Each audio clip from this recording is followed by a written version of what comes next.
Bien-aimés frères et sœurs en Jésus,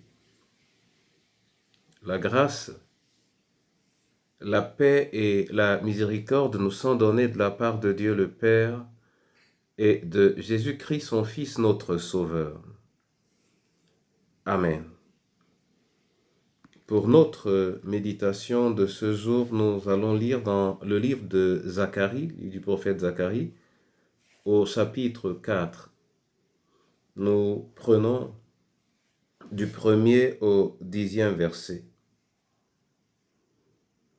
Avant la lecture, chantons à la gloire de notre Dieu dans notre recueil chant de victoire, le numéro 181. J'entends ta douce voix. J'entends ta douce voix. Dans chant de victoire, c'est le numéro 181. J'entends ta douce voix.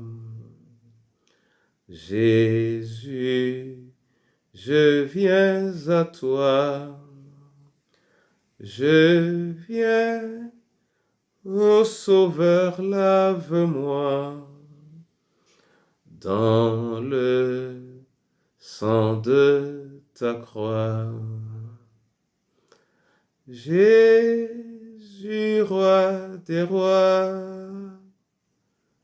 qui mourut pour moi. Je veux mourir avec toi sur la croix. J'entends ta douce voix qui me dit crois en moi. Je crois, Seigneur, soutiens ma foi. Tiens-moi près de ta croix. Jésus, roi des rois, qui mourut pour moi. Je veux mourir avec toi sur la croix. J'entends ta douce voix, elle pénètre en moi et me dit d'aimer comme toi, de l'amour de la croix. Jésus, roi des rois, qui mourut pour moi.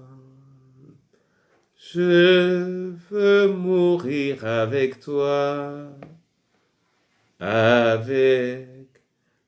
sur la croix. Alléluia. Zacharie, chapitre 4, versets 1 à 10. Là, il est écrit: L'ange qui parlait avec moi revint, et il me réveilla comme un homme que l'on réveille de son sommeil. Il me dit, que vois-tu? Je répondis, je regarde et voici, il y a un chandelier tout d'or surmonté d'un vase et portant 7 lampes, avec 7 conduits pour les lampes qui sont au sommet du chandelier. Et il y a près de lui 2 oliviers, l'un à la droite du vase et l'autre à sa gauche.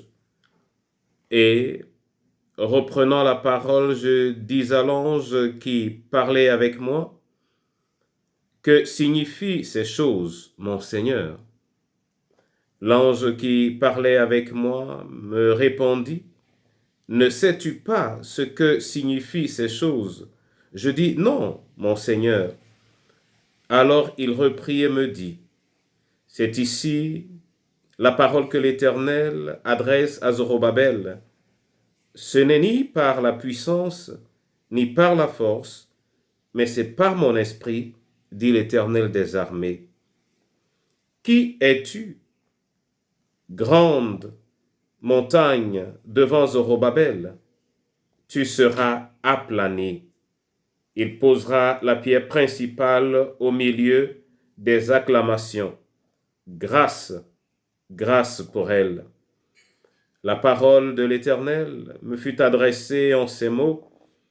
Les mains de Zorobabel ont fondé cette maison, et ses mains l'achèveront. Et tu sauras que l'Éternel des armées m'a envoyé vers vous. Car ceux qui méprisaient le jour des faibles commencements se réjouiront en voyant le niveau dans la main de Zorobabel. Ces 7 sont les yeux de l'Éternel qui parcourent toute la terre. Amen. Bien-aimés frères et sœurs en Jésus, le prophète Zacharie est, devrait-on dire, l'image des prophéties de l'Éternel à l'endroit de ceux dont le Seigneur se souvient. Ici, Zorobabel est un roi qui, malheureusement, et pour le cas d'espèce, a peu de considération aux yeux de plusieurs, mais il est en train d'accomplir l'œuvre à la gloire de l'Éternel. Et parce que l'Éternel veut participer, et il participe d'ailleurs toujours à la vie de ceux qu'il établit à travers le prophète Zacharie, il va vers Zorobabel, pourrait-on dire, pour confirmer quelque chose d'essentiel et d'important. Mis à part les enseignements que Zacharie prend au contact de l'ange, et que ceci nous permette de comprendre que toute notre vie durant, nous avons à apprendre. Tous les jours, le Seigneur peut nous apprendre des choses, quel que soit notre âge, quelle que soit notre expérience, parce que ce que l'Éternel dit en une circonstance a toujours suffisamment de densité pour nous animer et pour construire tout autour de nous.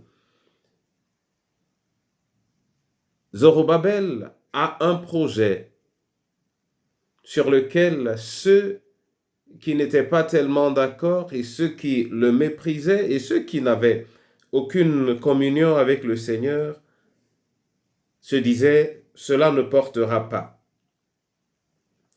Et l'Éternel dit au verset 10 « Car ceux qui méprisaient le jour des faibles commencements se réjouiront en voyant le niveau dans la main de Zorobabel. Ces 7 sont les yeux de l'Éternel qui parcourent toute la terre. » Zorobabel avait une mission. Elle était de construire. Il était encore au niveau des fondations. Mais les choses ne semblaient pas avancer. Et même ceux qui souhaitaient que l'édifice évolue étaient peut-être pas dans le désespoir, mais dans un esprit de moquerie à l'endroit de Zorobabel. Parce que pour eux, cette tâche n'aboutira jamais. Sans oublier donc ceux qui sont carrément les ennemis de ce projet. Leur regard était tout aussi nocif, peut-être même plus. Mais le Seigneur qui a une perspective pour son peuple et qui a établi le roi, dit au prophète que ce qu'il a commencé, il va l'achever. Ce qu'il a commencé, il va l'achever. Il ne va pas l'achever parce que cela dépend de lui. Ce dont l'Éternel a besoin, c'est de la disponibilité de son cœur et de son engagement. Il va l'achever parce que c'est l'Éternel qui bâtit. Et quand l'Éternel le dit, la précision qu'il fait est importante à propos des faibles commencements dans nos différents projets. En réalité, nous sommes souvent pressés de voir les résultats. Il y a une vingtaine d'années, et plus encore, j'ai passé avec des amis du temps pour prier pour mon église 3 années. Et je me souviens des révélations que j'ai eues, mais pour moi, elles n'étaient pas suffisantes pour, au bout de 3 ans, me permettre de continuer avec la même ferveur. Car nous avons la manie de compter les temps et les accomplissements, les réalisations selon la perspective des hommes. Mais quand particulièrement une chose concerne soit notre vie spirituelle, soit la vie spirituelle de notre environnement, c'est-à-dire les activités spirituelles dans notre famille ou dans l'Église, il est important de savoir se référer au timing de Dieu et ne pas mépriser les faibles commencements. Oui, je me souviens d'une parole que j'avais alors reçue à l'époque, qui peut m'être utile jusqu'aujourd'hui, mais qui m'a été utile juste pendant un moment, et je me suis dit, quand? Bien-aimés frères et sœurs en Jésus, l'Éternel qui accomplit en réalité ses projets à travers nous, c'est également ce à quoi nous faisons face. Il sait ce qui peut constituer pour nous des dangers plus importants que ceux que nous voyons. Il sait également la carrure qu'il aimerait que nous atteignions à un moment donné de l'évolution de l'ouvrage. C'est la raison pour laquelle,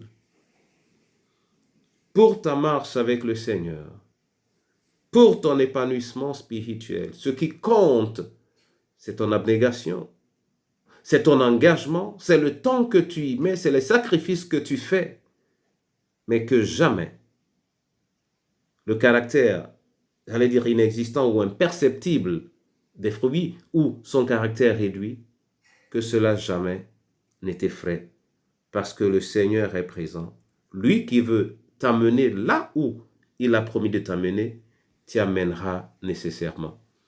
Que sa parole soit bénie dans ta vie, au nom de Jésus-Christ. Amen. Seigneur Jésus, aujourd'hui, nous voulons te dire merci pour le jour, mais également pour la parole, qui nous recommande de ne pas mépriser les faibles commencements. Cela a souvent été notre propre péché par rapport à notre propre épanouissement, également notre péché vis-à-vis de nos familles, de nos frères et de ton Église. Donne-nous de nous consacrer de manière ferme et d'avoir de la patience dans nos exercices spirituels pour la gloire de ton nom. Prends soin, Seigneur, à la lumière de cette parole, des veuves et des orphelins qui pourraient être pressés de sortir d'une forme de pression. Prends soin de nos différentes familles qui ne sont en général pas des lieux de quiétude. Prends soin de ton Église. Je sais que tu es en train de la sanctifier.